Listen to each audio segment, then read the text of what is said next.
ओम उमा महेश्वराय नमः। जय श्री शंभु, जय माता पार्वती। प्रिय श्रोतागण, आप सभी को सावन की तीसरी सोमवारी की हार्दिक शुभकामनाएं। भगवान भोलेनाथ और माता पार्वती की कृपा सदा सर्वदा आप सभी पर बनी रहे। आज सुनेंगे सावन सोमवार व्रत कथा। तो प्रेम से बोलिए शिव जी माता पार्वती की जय। जय श्री शंभु। सावन का पवित्र महीना और सावन का सोमवार भगवान भोलेनाथ को अति प्रिय है। सावन में सोमवार का व्रत रखा जाता है। माना जाता है कि सोमवार के व्रत रखने तथा व्रत कथा सुनने तथा पढ़ने से भगवान भोलेनाथ अति शीघ्र प्रसन्न होते हैं। भगवान भोलेनाथ अति शीघ्र प्रसन्न होते हैं और अपने भक्तों की हर मुरादों को पूरी करते हैं। तो आइए पूरी श्रद्धा और भक्ति के साथ सुनते हैं सावन सोमवार व्रत कथा। प्रेम से बोलिए गौरी पुत्र गणेश की जय, शिव जी माता पार्वती की जय, हर हर महादेव। कथा शुरू करने से पहले इस वीडियो को लाइक करके कमेंट बॉक्स में हर हर महादेव अवश्य लिखें। प्राचीन समय की बात है, एक नगर में एक बहुत ही धनवान साहूकार रहता था, जिसके घर धन्य धान्य की कोई कमी नहीं थी। परंतु उसको एक दुख था कि उसका कोई पुत्र नहीं था। वह इसी चिंता में रात दिन रहता था।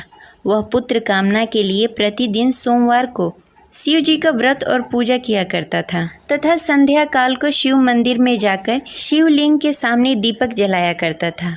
उसके इस भक्ति भाव को देखकर एक समय श्री पार्वती जी ने शिव जी से कहा कि हे प्रभु, यह साहूकार आपका बहुत ही अनन्य भक्त है और सदैव आपका व्रत और पूजन बड़ी ही श्रद्धा के साथ करता है।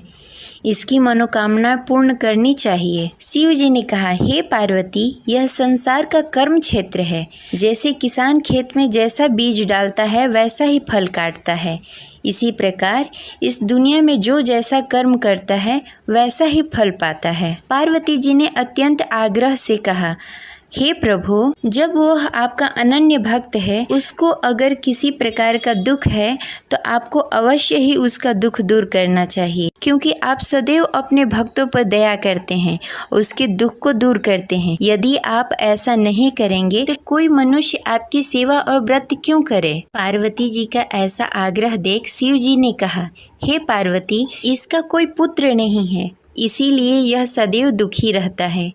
इसके भाग्य में पुत्र न होने पर भी मैं इसको पुत्र प्राप्ति का वर देता हूँ, परंतु यह पुत्र केवल 16 वर्षों तक ही जीवित रहेगा। इसके पश्चात मृत्यु को प्राप्त हो जाएगा। इससे अधिक मैं और कुछ नहीं कर सकता। ये सभी बातें साहूकार सुन रहा था। इससे उसको न कोई प्रसन्नता हुई और न ही कोई दुख हुआ। वह पहले जैसा ही शिव जी का व्रत और पूजन करता रहा। कुछ काल व्यतीत होने के पश्चात साहूकार की पत्नी गर्भवती हुई और 10वें महीने उसने पुत्र को जन्म दिया।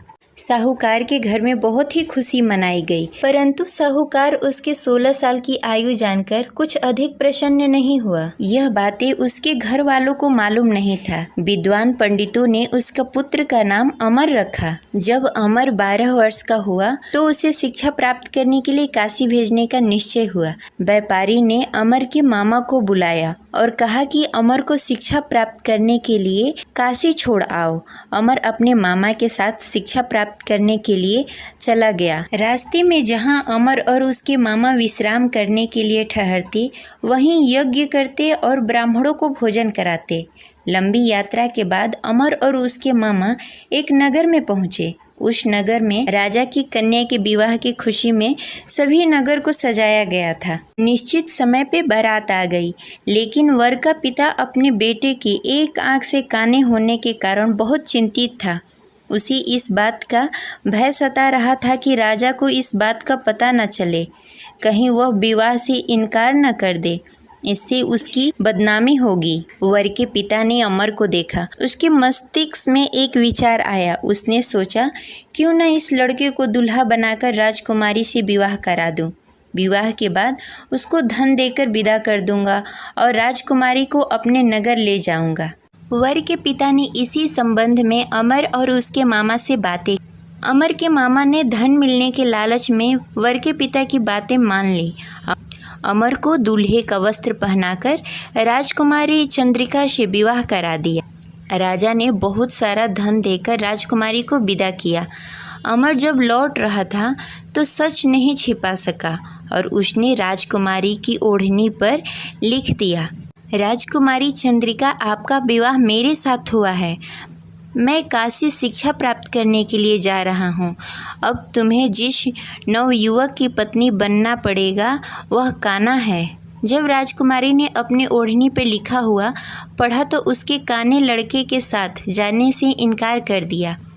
राजा ने सब बातें जानकर राजकुमारी को महल में रख लिया और उधर अमर अपने मामा के साथ काशी पहुंच गया। अमर ने गुरुकुल में पढ़ना शुरू कर दिया। जब अमर की आयु 16 वर्ष पूरी हो गई, उसने एक यज्ञ किया। यज्ञ की समाप्ति पर ब्राह्मणों को भोजन कराया और सभी को अन्न और वस्त्र दान किए।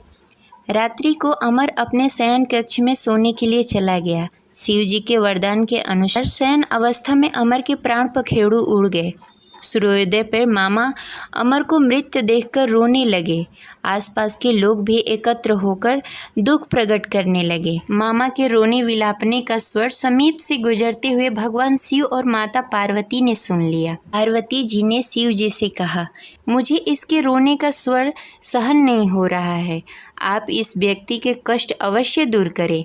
भगवान शिव जी ने पार्वती जी के साथ अदृश्य रूप में समीप जाकर अमर को देखा तो पार्वती जी से बोला, हे पार्वती, यह तो वही व्यापारी का पुत्र है। मैंने इसे 16 वर्ष तक की आयु का वरदान दिया था।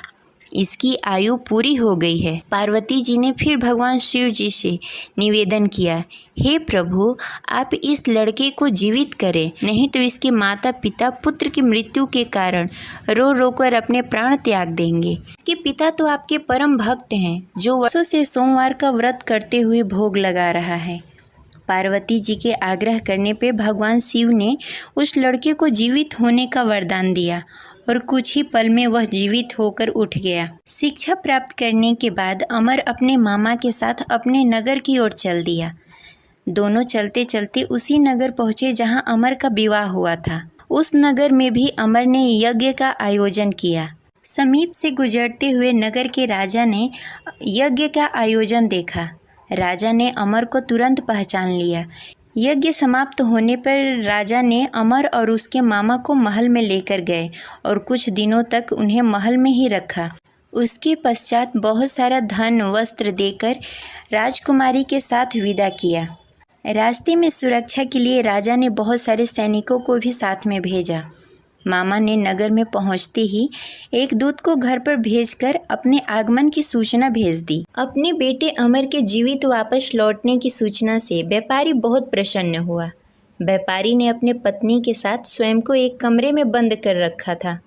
भूखे प्यासे रहकर व्यापारी और उसकी पत्नी बेटे की प्रतीक्षा कर रहे थे।